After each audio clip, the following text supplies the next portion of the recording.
legislação educacional, Plano Nacional de Educação, atualizado para os próximos 10 anos, 2026 a 2036, nossa Lei 15.388, capítulo 2, diretrizes, tá? Capítulo 2 da lei. Lembrando que eu vou apresentar a lei, só que é claro que a gente vai explicar, debater ou tentar resumir para o seu concurso, para que você venha assim ter um domínio da legislação educacional. Novamente, Plano Nacional de Educação, ele é norteado por 4 palavrinhas. Diretrizes é uma delas. Diretrizes, quem perdeu o primeiro vídeo, volta lá para você entender como funciona. Diretrizes, objetivos, metas e estratégias. O que é a diretriz? A diretriz nada mais é, as diretrizes compõem a base que norteia o Plano Nacional de Educação. É como se fosse a base de uma casa, o fundamento de uma casa. Em que se fundamenta o Plano Nacional de Educação? E aí a gente vem aqui com as diretrizes, ver os fundamentos. Com que base o Plano Nacional é elaborado, quais são as orientações, a base para o seu desenvolvimento. Isso é uma diretriz, ok? Então, vamos entender quais são as bases, quais são os fundamentos que norteiam o Plano Nacional de Educação. São 17 incisos, ou seja, são 17 diretrizes. Vou ter que lembrar de todos? Aprender todos você terá, tá? Claro que se você tiver uma mente muito boa para memorizar, eu não vou ensinar a você o melhor jeito para você estudar. Cada um tem o seu. Porém, vamos debater um pouco sobre cada um desses, tá? Primeiro inciso, a lei está exatamente escrita assim: a centralidade do direito à educação, da qualidade, da equidade, da inclusão e da aprendizagem, respeitadas as especificidades e necessidades educacionais dos estudantes, como orientação para a formulação e implementação das políticas educacionais. Ou seja, centralidade, esse termo aqui, a centralidade do direito à educação, a prioridade é a educação, é garantir que esse menino está aprendendo, está tendo a oportunidade de aprender, e não de qualquer jeito, com qualidade, com equidade. Equidade tem a ver, pessoal, com oportunidades iguais. Então, por exemplo, uma pessoa que mora na zona rural tem uma oportunidade menor, talvez, que uma pessoa da cidade. E aí, o Plano Nacional, tudo que for elaborado para a educação nos próximos 10 anos, tem que pensar um jeito, uma estratégia, para que aquele rapaz da zona rural venha ter a mesma oportunidade que o rapaz da zona urbana, tá? Inclusão e da aprendizagem. Aqui a inclusão vem também falar muito a respeito da pessoa com deficiência, tá?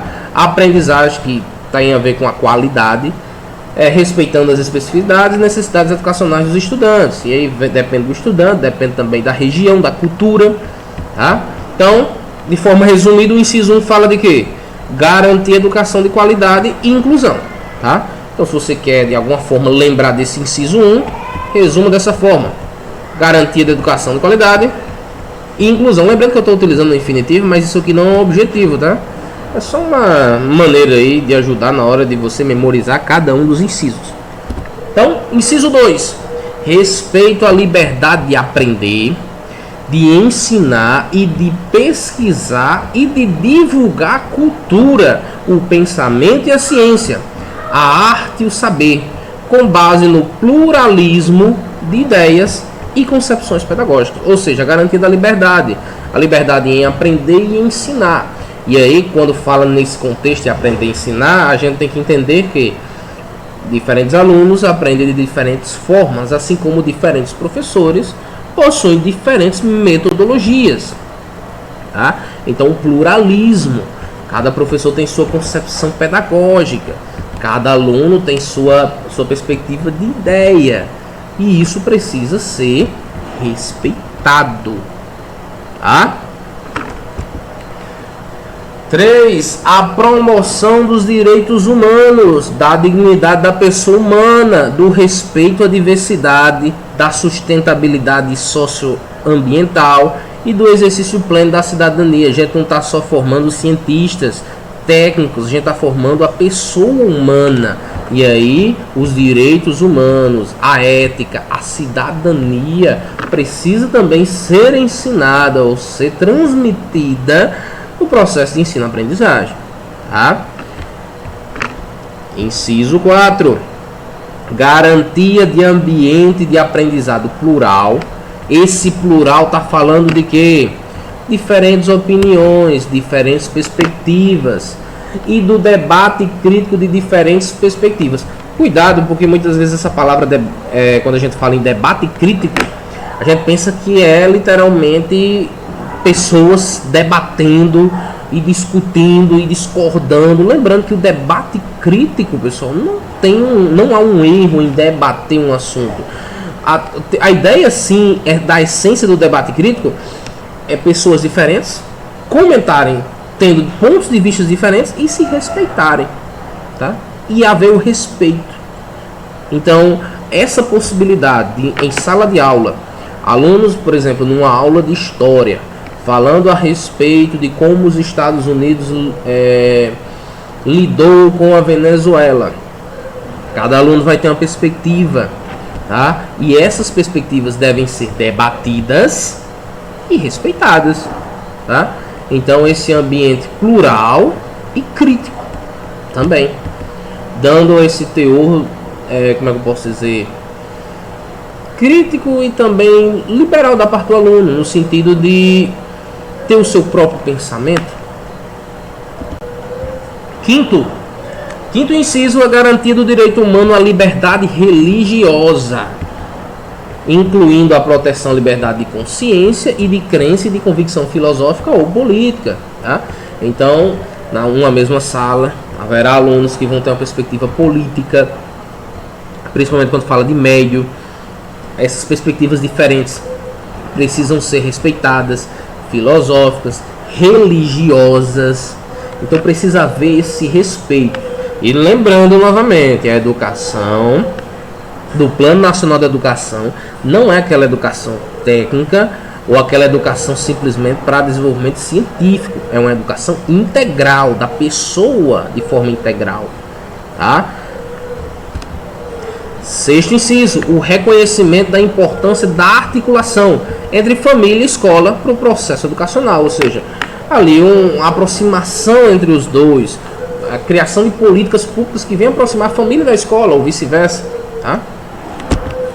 Inciso 7, a promoção da cultura da paz e da prevenção à violência no ambiente escolar. Aqui bem relevante quanto à temática do bullying, tá? Promoção da paz no ambiente escolar e a prevenção contra a violência, que tem muito a ver com a formação integral do aluno. Inciso 8, a visão sistemática do planejamento. Quando fala em visão sistemática, está falando no sentido da organização por leis ou por etapas, a organização rígida do planejamento da política educacional e sua relação com outras áreas do desenvolvimento local, regional e nacional. Isso quer dizer, cada escola vai ter seu sistema de regras, seu sistema de condutas. Claro que há um sistema geral que as escolas seguem, mas há aqueles peculiares, né? Há alguns fatores determinantes como local, região, né? Ao desenvolvimento local ou regional, tá? Por que a gente fala isso, né? A sua relação com outras áreas de desenvolvimento local ou regional. Por exemplo, uma escola onde há uma influência muito grande da agricultura, é normal que haja uma oferta no ensino médio de cursos técnicos de agronomia, por exemplo, porque tem uma perspectiva mais voltada ao desenvolvimento local, regional, tá? Outros cursos uma perspectiva nacional. Então, integrar a educação ao desenvolvimento. Inciso 9, a intersetorialidade, ou seja, setores diferentes, áreas diferentes se como é que eu posso dizer, se relacionando, incorporando-se uma outra, interseccionalidade como abordagens para o enfrentamento dos problemas da educação no contexto de cada território.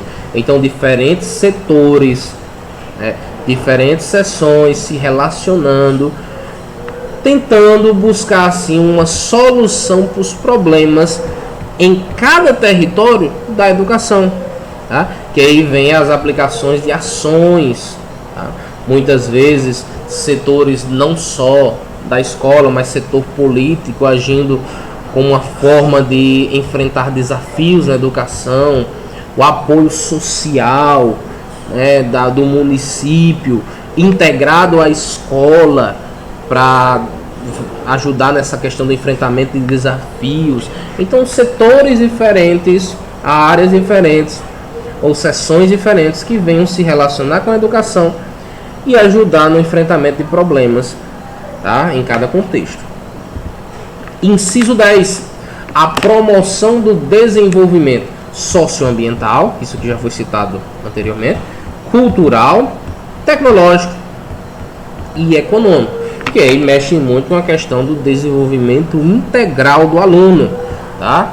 Tecnológico, a capacidade dele de não só usar as redes sociais, mas de ter um letramento quanto ao uso correto das redes sociais, da tecnologia, participação econômica, cultural e do respeito socioambiental, tá? Então, promover o desenvolvimento sustentável seria uma forma de resumir esse inciso 10. Inciso 11. O equilíbrio entre as responsabilidades federativas e o fluxo adequado, equitativo e sustentável de recursos para a educação pública, de acordo com os objetivos e as metas deste Plano Nacional de Educação. Ou seja, equilibrar a responsabilidade. Tá? Lembrando, quando a gente fala aqui em responsabilidades federativas, a gente está falando da União, a gente está falando também dos estados e também dos municípios. Então precisa haver um equilíbrio de responsabilidade. Não posso jogar tudo na mão dos municípios, os municípios que se virem. Não. Tá? Então tem que ter aí uma divisão de responsabilidades equitativo. Não vai ser todo município que vai ter condição, por exemplo, de ofertar creches. Não é todo município que vai ter condição, por exemplo, de ter uma escola do município de nível médio. E aí você tem que ter essa articulação com o Estado e também com a União, tá? Então todo esse equilíbrio de responsabilidades e recursos resume esse inciso 11.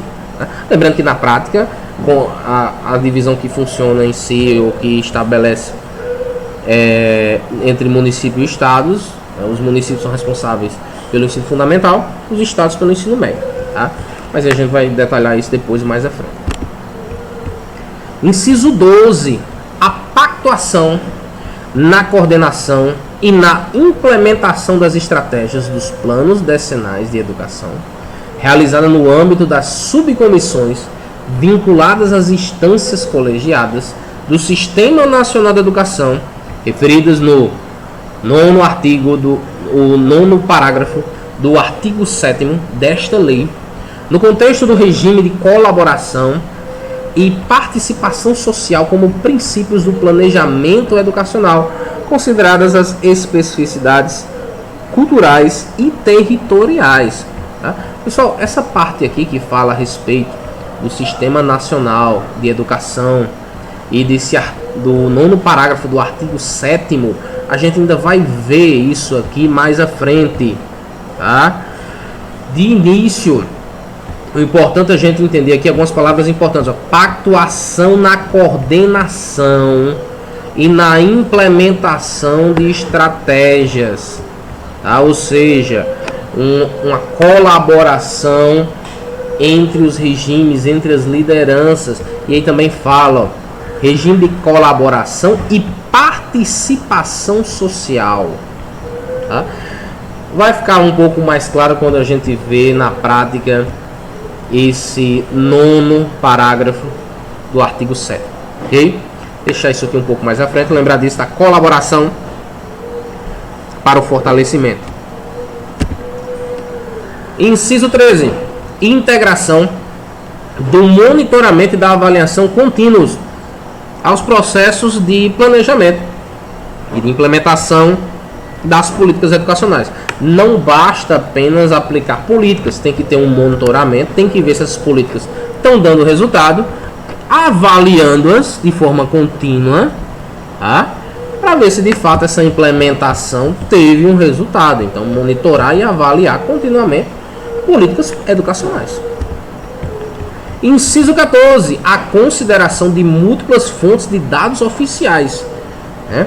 Incluindo informações demográficas, educacionais, sociais, econômicas e territoriais para subsidiar o planejamento, a implementação e avaliação de políticas educacionais. Eu quero implementar uma política educacional porque eu acho que vai ser legal. Não, você tem que ter fontes, tá? Que venham sustentar que essa política educacional a ser implementada ou a ser avaliada é relevante.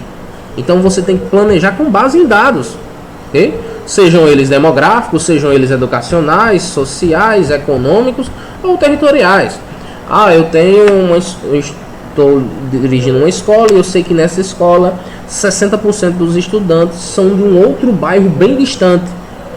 Ou seja, eu vejo aí a necessidade de que venha ser naquele bairro venha existir também uma escola.